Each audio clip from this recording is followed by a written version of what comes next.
Assalamualaikum warahmatullahi wabarakatuh. Perkenalkan, nama saya. Selanjutnya, Ulun akan menjelaskan tentang 4 soal yang telah diberikan oleh Pak Arisandi seperti berikut. Yang pertama, 1. Analisa terbaik kalian tentang maraknya petugas parkir maupun paogah di wilayah Kalimantan Selatan. Kedua, carilah saja apa yang belum diatur oleh Perda di Kalimantan saat ini. Keempat, perubahan kewenangan pengelolaan minerba melalui Undang-Undang Nomor 3 Tahun 2020 tentang banyak kewenangan dari daerah ke pusat.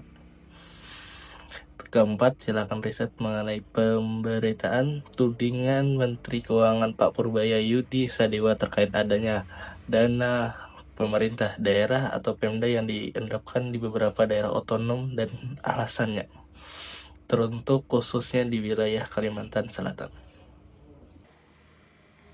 Selanjutnya, Ulun akan menjelaskan soal nomor 1, yaitu tentang maraknya para petugas parkir dan paogah di wilayah Kalimantan Selatan. Mereka memang sudah menjadi sebuah profesi pekerjaan melekat, terutama bagi orang-orang di wilayah Kalimantan Selatan, khususnya di kota Banjarmasin. Mereka dapat kita temukan di daerah di sekitaran jalan-jalan di Banjarmasin. Teruntuk para petugas parkir di wilayah Banjarmasin sangat tergantung pada lokasi dan legalitas tempat operasionalnya. Sehingga dari para petugas parkir tersebut dapat diartikan sebagai petugas parkir yang di bawah naungan langsung pemerintah kota Pemkot Banjarmasin, yaitu para petugas parkir yang legal. Ada pula para petugas parkir liar yang sering dapat ditemui di berbagai titik tanpa izin dan tidak menyetorkan hasil keuntungan mereka ke kas daerah. Itu dapat dikategorikan sebagai petugas parkir liar. Maupun serta jukir yang bekerja di lokasi parkir khusus seperti pusat pembelanjaan maupun supermarket atau fasilitas swasta lainnya yang mana mereka dikelola oleh perusahaan swasta atau pengelola gedung terkait, meskipun tetap harus tunduk pada peraturan daerah tentang tata kelola parkir di kota tersebut. Oleh karena itu, hanya kelompok juru parkir di tepi jalan umum yang terintegrasi dalam sistem distribusi Pemkot sajalah yang dapat dikatakan sebagai secara resmi berada di bawah naungan pemerintah Kota Banjarmasin melalui mekanisme pengawasan Dishub. Maupun paogah dapat kita temukan juga di wilayah Kalimantan Selatan. Sangat mudah kita temukan di jalan-jalan besar, terutama di Kota Banjarmasin. Mereka dapat kita temui di Jalan Ahmad Yani maupun di titik-titik persimpangan sekitarnya.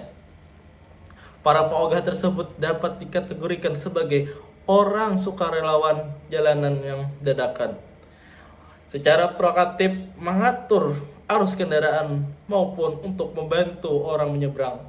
Mereka sering kali memfasilitasi para pengendara yang ingin berbelok atau menyeberang di celah kemacetan. Walaupun penghasilan mereka seperti juru parkir maupun paogah tersebut tidak seapa, mereka hanya ingin menyambung hidup mereka dengan menjadi paogah maupun juru parkir, dikarenakan mereka tidak memiliki pekerjaan yang tetap, sehingga mereka mau tidak mau mengambil pekerjaan tersebut. Diharapkan pemerintah Kalimantan Selatan maupun pemerintah daerah masing-masing lebih memperhatikan kesejahteraan masyarakat, terutama di Kalimantan Selatan, khususnya di daerah kita Kota Banjarmasin, agar menyediakan lapangan pekerjaan yang layak untuk mereka, agar mereka tidak mempertaruhkan nyawa mereka. Selanjutnya, Ulun akan menjelaskan soal nomor 2. Ikhwal apa saja yang belum ada diatur oleh Perda di Kalimantan Selatan saat ini? Terdapat 3 masalah yang belum ada diatur oleh Perda di Kalimantan Selatan ini. Ini menjadikan bahwa terdapat kekosongan hukum, kekaburan hukum, ataupun adanya konflik aturan satu dengan aturan yang lainnya. Aturan yang pertama yaitu belum adanya pengaturan pemanfaatan air sisa tambang void. Kosongan hukum hingga saat ini belum ada perda khusus di tingkat provinsi Kalsel yang secara definitif dan komprehensif mengatur mengenai pemanfaatan kembali air sisa galian tambang untuk kepentingan publik atau industri. Dampak masalahnya yaitu ribuan hektar lahan bekas tambang di Kalsel ini memiliki void berisi air. Di satu sisi, void ini berpotensi menjadi sumber air baku atau tempat budidaya ikan. Di sisi lain, jika tidak diatur pemanfaatannya, berisiko tinggi terhadap keselamatan publik serta konflik hak pengelolaan antar bekas pemegang izin usaha pertambangan dengan pemerintah daerah atau masyarakat setempat. Kedua, regulasi ketat pengelolaan sampah elektronik atau e-waste. Perda mengenai pengelolaan sampah di Kalsel umumnya masih berfokus pada sampah domestik dan B3, bahan berbahaya dan beracun.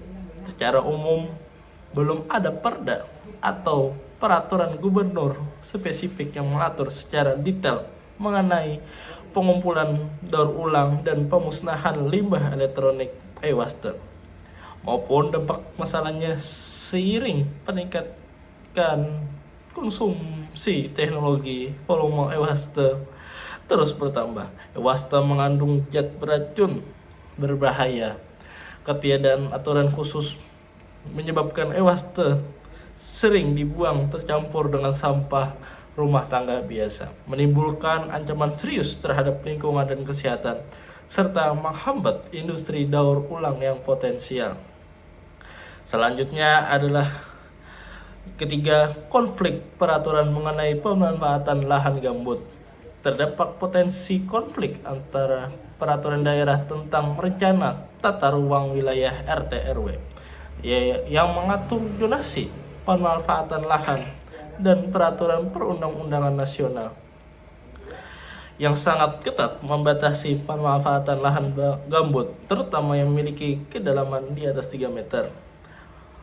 Dampak masalahnya itu perbedaan interpretasi atau lagging antara Perda RT RW yang lama dengan regulasi nasional yang baru dapat menciptakan ketidakpastian investasi dan konflik agraria. Misalnya, jika RT RW lokal masih mengizinkan pembuatan lahan untuk sawit di kawasan gambut dalam yang dilarang oleh undang nasional, maka pengusaha dan masyarakat bingung harus mengikuti aturan yang mana, yang pada akhirnya seringkali memicu praktik pembakaran lahan yang ilegal. Selanjutnya soal nomor 3, yaitu perubahan kewenangan pengelolaan minerba melalui Undang-Undang Nomor 3 Tahun 2020 memindahkan banyak kewenangan daerah ke pusat. Apakah sentralisasi kewenangan minerba bertentangan dengan semangat otonomi daerah? Memang memindahkan sebagian besar kewenangan dari pemerintah daerah ke pemerintah pusat secara prinsip sentralisasi kewenangan minerba bertentangan dengan semangat otonomi daerah, terutama semangat yang diamanatkan oleh Undang-Undang Nomor 23 Tahun 2014 tentang pemerintahan daerah. Esensi otonomi daerah bertujuan memberikan kewenangan yang luas, nyata, dan bertanggung jawab kepada daerah-daerah untuk mengelola urusan pemerintah dan kepentingan masyarakat setempat, agar daerahnya dapat mengatur dan mengurus rumah tangganya sendiri demi meningkatkan kesejahteraan. Aplikasi Undang-Undang Minerba Nomor 3 Tahun 2020 menarik kembali kewenangan krusial seperti pemberian izin pengawasan dan pembinaan pertambangan yang sebelumnya dimiliki daerah. Penarikan ini dianggap mengurangi ruang gerak dan inisiatif daerah penghasil minerba untuk mengawasi langsung, mengelola, dan memaksimalkan manfaat sumber daya alamnya sesuai dengan karakteristik lokal. Meskipun demikian, argumen pemerintah pusat adalah bahwa sentralisasi bertujuan untuk menjamin tata kelola pertambangan yang seragam, efektif, efisien, dan nasional, serta mencegah tumpang tindih perizinan dan praktik korupsi di tingkat daerah.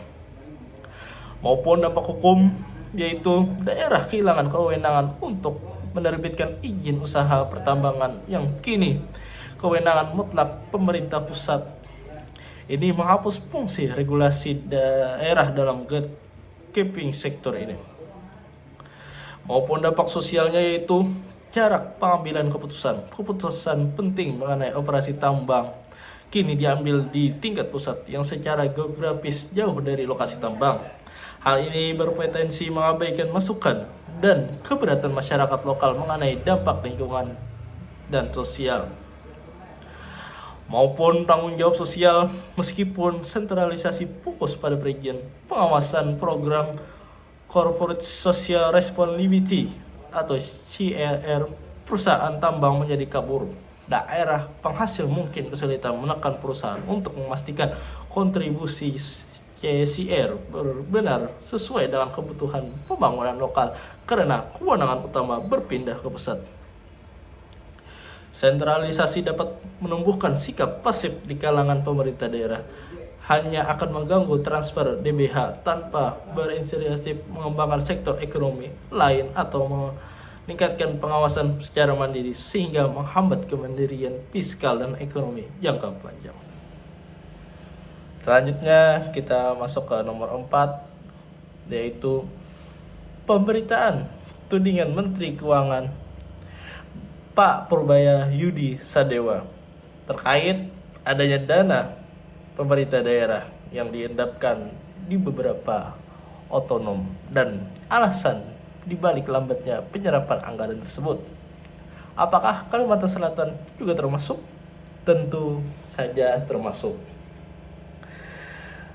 Kalimantan Selatan, khususnya di kota Banjarbaru, masuk di dalam jajaran kota-kota tersebut. Menteri Keuangan Purbaya Yudi Sadewa menyampaikan dana pemerintah daerah atau Pemda yang mengendap di perbankan mencapai 234 triliun rupiah. Sebanyak 15 daerah tercatat menyimpan dana Pemda triliunan rupiah di bank. Data Kementerian Keuangan ini bersumber dari Bank Indonesia dan merupakan akumulasi penyimpanan daerah hingga akhir September 2025. Beberapa daerah menyimpan dana endapan cukup banyak di bank, ialah Provinsi DKI Jakarta sebesar 14,68 triliun rupiah, Jawa Timur 6,84 triliun, Kota Banjarbaru 5,17 triliun, Kalimantan Utara 4,7 triliun rupiah, Jawa Barat 4,17 triliun rupiah, dan Sumatera Utara 3,1 triliun rupiah. Pemerintah pusat sudah menyalurkan dana ke daerah-daerah dengan cepat. Sekarang Biren Pemda memastikan uang tersebut benar-benar bekerja untuk rakyat.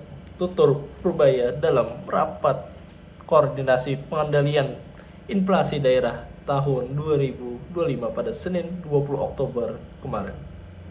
Ia menegaskan bahwa dana yang dialokasikan pusat untuk daerah tersedia dan siap digunakan untuk mendukung pembangunan di masing-masing wilayah. Pesan saya yang sederhana adalah dananya sudah ada, segera gunakan, jangan tunggu akhir tahun. Gunakan untuk pembangunan yang produktif dan bermanfaat langsung bagi masyarakat, kata Pak Purbaya.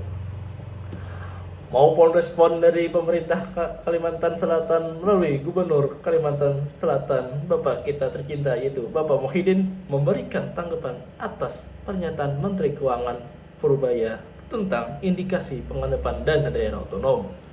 Gubernur Kalimantan Selatan Haji Muhyiddin mengkritik Menteri Keuangan Pak Purbaya Sadewa terkait pernyataan statement ada dana mengendap dan menganggur di pemerintah Provinsi Kalimantan Selatan sebesar 4,7 triliun. Menurutnya, pernyataan Menko Perbaya jangan semena-mena dan terburu-buru dalam mengeluarkan statement ke masyarakat, sehingga dapat memunculkan pandangan negatif terhadap dirinya dan Pemprov Kalsel. Janganlah menteri ini semena-mena statementnya terlalu cepat. Ya, jangan terburu-buru mengambil statement kepada masyarakat. Akhirnya kita kacau nih. Lalu masyarakat lain tanggapannya. Jelas Haji Muhyiddin kepada awak media. Selasa 28 Oktober 2025. Muhyiddin menduga akibat pernyataan atau statement dari Menko Perbaya ini, maka dana Pemprov Kalsel mungkin masih mengendap di Bank Kalsel. Untuk itu ia meminta Menko Perbaya untuk meluruskan persoalan dana yang mengendap di pemerintah daerah. Pada kesempatan ini juga Bapak Muhyiddin mengungkapkan bahwa dana yang mengendap tersebut merupakan bagian dari manajemen kas daerah. Dana itu ditempatkan di bank oleh Bendara Umum Daerah melalui BPKAD Provinsi Kalimantan Selatan atas persetujuan dirinya. Dana itu bukan mengendap, itu adalah dana milik pemerintah Provinsi Kalimantan Selatan yang ditempatkan dalam bentuk giro dan deposito. Imbuhnya, ia juga menyatakan bahwa dana total yang dimanfaatkan apapun ditempatkan di Bank Kalsel mencapai sekitar 4,7 triliun rupiah. Untuk deposito sebesar 3,9 triliun rupiah dan sisanya dalam bentuk giro. Dana deposito tersebut justru menghasilkan keuntungan bagi daerah sekitar 21 miliar per bulan atau lebih dari 100 miliar dalam 5 bulan terakhir, kandas Haji Muhyiddin yang juga Ketua Dewan Pimpinan Wilayah Partai Amanat Nasional. Dengan Bapak Muhyiddin tetap dengan ciri khas beliau, kurihingnya, namun juga ada sedikit tensi yang tinggi atas hal tersebut, atas statement dari Bapak Purbaya Yudi Kasadewa, Menteri Keuangan. Selanjutnya, Ulun akan memberikan sebuah tanggapan maupun ada nanti sebuah saran sebagai mahasiswa hukum terkait adanya suatu bencana di Pulau Sumatera, yaitu banjir bandang yang melibatkan Sumatera Barat maupun Aceh. Kita melihat banjir bandang di Sumatera bukan sekadar fenomena alam biasa. Berserakannya kayu gerondongan dengan potongan mesin yang rapi di tengah permukiman warga adalah suatu barang bukti yang tak terbantahkan. Ini adalah jejak illegal logging yang terorganisasi di hulu. Lebih jauh lagi, kita menyoroti masifnya alih fungsi hutan menjadi perkebunan sawit. Banyaknya perkebunan sawit mengakibatkan alih fungsi lahan yang seharusnya akar dari pohon hutan heterogen yang mampu menyerap air hujan secara maksimal tidak dapat digantikan oleh pohon-pohon sawit. Hal ini menyebabkan tanah jenuh, lebih cepat air hujan langsung turun meluncur sehingga menjadikan banjir bandang.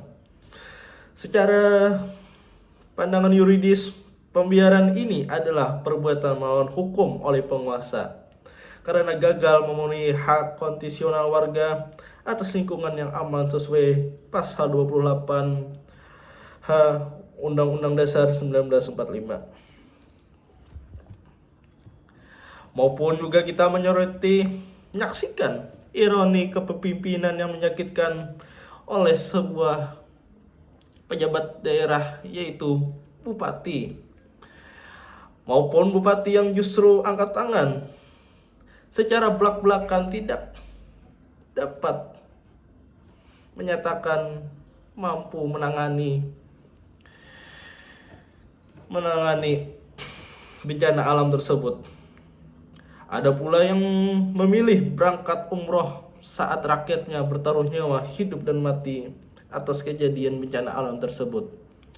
Kita melihat berdasarkan Undang-Undang Nomor 23 Tahun 2014, ini adalah pengabaian kewajiban hukum pejabat publik. Kita mendesak DPRD segera memproses pemakzulan bupati-bupati tersebut melalui hak menyatakan pendapat.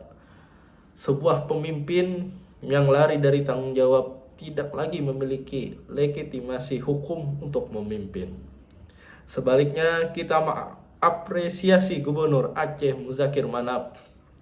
Beliau turun langsung cepat tanggap terhadap para korban-korban yang telah menjadi korban banjir bandang tersebut. Beliau langsung memberikan bantuan-bantuan langsung terhadap para korban seperti makanan, pakaian, dan lain-lainnya. Ini sebuah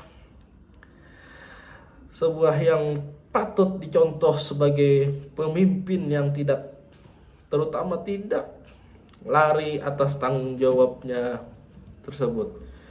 Gubernur Aceh Muzakir Manap memberikan contoh langsung maupun nyata atas kejadian yang menimpa para warganya tersebut. Berbanding balik terhadap para pejabat bupati yang justru angkat tangan maupun secara tidak etis memilih berangkat umroh saat rakyatnya bertaruh nyawa. Bapak Gubernur Aceh Muzakir Manap, beliau meminta juga kepada Kementerian Perhubungan agar segera memperbaiki maupun meminta jalan-jalan yang terputus maupun jembatan yang telah hancur yang diakibatkan oleh banjir bandang segera diperbaiki, agar bantuan yang diberikan oleh elemen-elemen masyarakat yang dari luar Sumatera dapat maupun dari bantuan pemerintah agar langsung mampu menjangkau para korban-korban yang terdampak.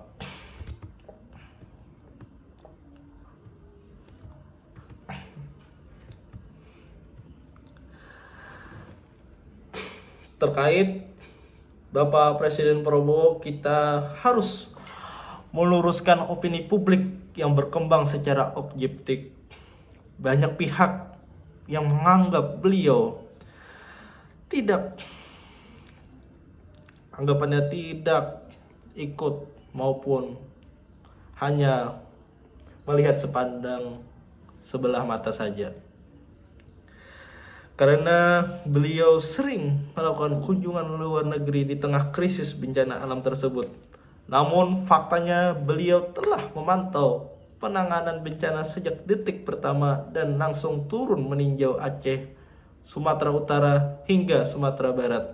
Sekembalinya ke tanah air atas kunjungan beliau dari Rusia, keputusan beliau yang tidak menetapkan status bencana nasional bukanlah bentuk suatu pengabaian, melainkan menurut ulun suatu langkah kedaulatan strategis. Mungkin beliau belajar dari sejarah pahit atas terjadinya tsunami Aceh pada tahun 2004, yang dimana bantuan dari pemerintah Australia di kemudian hari sering kali diungkit-ungkit kembali sebagai alat tawar politik untuk mengintervensi kedaulatan hukum Indonesia, terutama saat Indonesia menegakkan hukum pidana mati bagi warga negara asing, terutama warga negara Australia. Mungkin Bapak Prabowo tidak ingin kedaulatan data maupun strategis nasional dan independensi hukum kita disandera oleh seperti yang bisa dibilang balas budi maupun politik bantuan asing. Kebijakan domestik seperti penghapusan KUR oleh Bapak Presiden Prabowo juga merupakan bukti nyata yang bahwa negara berkomitmen untuk berdiri di atas kaki sendiri. Namun sangat disayangkan di tengah kepemimpinan strategis Presiden muncul fenomena di level bawah yang melukai nurani publik. Adapun para pejabat yang justru menjadikan bencana sebagai panggung pencitraan. Kita melihat anggota DPR RI seperti Farel Baramsta yang dikritik publik karena menggunakan rompi anti peluru di lokasi banjir. Sebuah atribut yang dianggap berlebihan, tidak relevan, dan sekedar gimmick visual di media sosial. Begitu pula Menteri Zulkifli Hasan yang berpose menggendong beras. Rakyat tidak butuh foto estetis atau drama kamera. Rakyat butuh sistem logistik yang efisien dan nyata. Lebih parah lagi adalah munculnya ketidakjujuran data yang mencederai kepercayaan masyarakat. Menteri Bahlil Lahadalia menyatakan kepada Presiden Prabowo bahwa listrik di Sumatera sudah menyala 97%. Namun sesuai fakta di lapangan menunjukkan bahwa banyak wilayah yang gelap gulita dan terisolasi masih terdampak. Atas pernyataan itu, laporan yang tidak sinkron dengan kenyataan di lapangan bukan hanya bentuk kebohongan publik, tetapi juga pengkhianatan terhadap tanggung jawab administratif yang menyesatkan kepala negara dalam pengambilan keputusan strategis bagi rakyat Sumatera. Selanjutnya, opini bahwa aparat tidak bergerak ini terbantahkan oleh ribuan personel TNI dan Polri yang bekerja dalam diam. Seperti membangun jembatan darurat, menyediakan air bersih, dan dapur umum. Mereka adalah bukti nyata negara bekerja secara fisik. Namun, kerja keras ini jangan sampai dikaburkan oleh drama politik di tingkat menteri atau hambatan birokrasi perizinan donasi Kemensos yang kaku.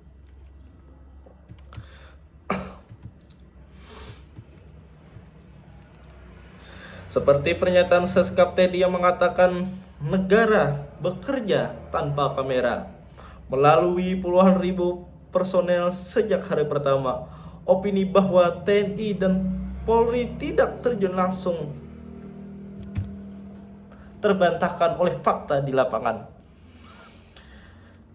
Mereka terjun langsung seperti garda terdepan evakuasi yang bekerja melampaui tugas administratifnya. Namun kehadiran fisik ini tetap memerlukan transparansi informasi sesuai pasal 10 Undang-Undang Penanggulangan Bencana. Kekosongan informasi resmi jangan sampai memberi ruang bagi oknum premanisme untuk menguasai bantuan. Kita menuntut para aparat TNI maupun Polri untuk setiap tindakan yang menghambat distribusi bantuan ditindak pidana berat. Negara juga harus menjamin agar bantuan dari solidaritas warga dapat tersalurkan tanpa hambatan birokrasi yang kaku dari kementerian-kementerian terkait. Maupun sebagai rekomendasi dari Ulun sebagai mahasiswa hukum, yaitu pertama, mekanisme pemakzulan bupati, yaitu DPRD wajib segera memproses pemberhentian bupati yang dinilai lalai meninggalkan wilayah saat bencana. Yang kedua, audit izin perkebunan sawit dan kehutanan, yaitu mengevaluasi kembali izin lahan sawit di wilayah hulu dan menerapkan strict liability terhadap perusak hutan di Sumatera. Ketiga, percepatan infrastruktur permanen, yaitu memastikan akses jalan yang telah dibuka oleh TNI Polri segera dipermanenkan agar logistik pulih total. Yang keempat, relaksasi izin donasi, memfasilitasi inisiatif kemanusiaan yang masyarakat tanpa hambatan administrasi selama masa darurat bencana alam tersebut. Yang terakhir, kelima, yaitu rehabilitasi ekonomi total. Mari kita mengawal penghapusan KUR yang dilakukan oleh Bapak Presiden Prabowo agar benar-benar menyentuh petani maupun peternak yang kehilangan mata pencaharian mereka. Sebagai penutup, kedaulatan nasional haruslah selaras dengan keselamatan rakyat. Jika kita menolak intervensi asing karena menjaga harga diri bangsa, maka negara wajib membuktikan bahwa kekuatan domestik itu mampu melindungi setiap rakyat Sumatera.